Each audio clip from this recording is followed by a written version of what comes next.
Andrea Minea, bonjour. Bonjour. Vous êtes chercheuse au sein de la chaire Sécurisation des parcours professionnels de l'Institut Louis Bachelier. Dans le cadre de vos travaux, vous avez réalisé une expérimentation de terrain avec Pierre Cahuc et Stéphane Carcillo. L'objectif, c'était de savoir si les jeunes ayant eu un contrat aidé s'inséraient mieux sur le marché du travail. Alors, je vais simplement rappeler que cette insertion sur le marché du travail, c'est l'un des objectifs de ce dispositif. Alors, d'abord, est-ce que vous pouvez nous décrire votre expérimentation? Comment est-ce que vous avez procédé?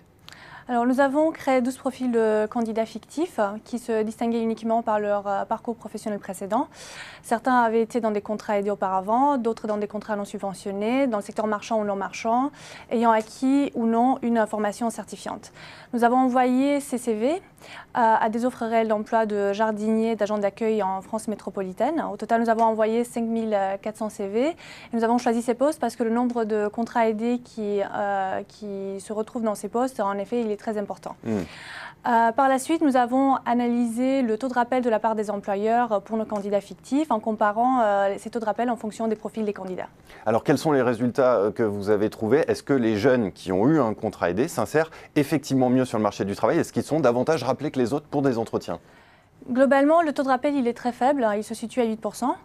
Nous n'observons pas d'effet de stigmatisation des jeunes qui sont passés par un contrat aidé auparavant, mais cette expérience professionnelle, de même que l'expérience professionnelle dans un contrat non subventionné, ne les aide pas non plus par rapport à quelqu'un qui était complètement au chômage pendant la période précédente à être rappelé par un employeur.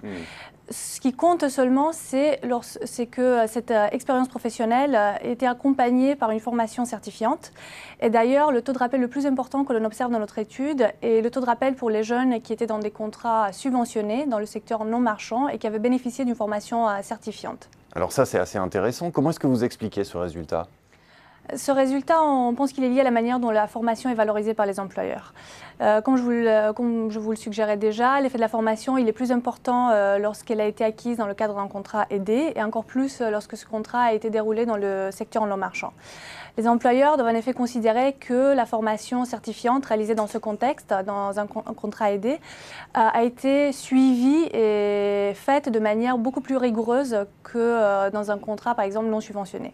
Il en est de même pour les formations certifiantes qui ont été réalisées dans le secteur non marchand, où les employeurs doivent estimer que le jeune a eu davantage de temps à consacrer effectivement à la formation pendant son contrat, plus en tout cas que cela n'aurait été le cas dans un contrat dans le secteur privé.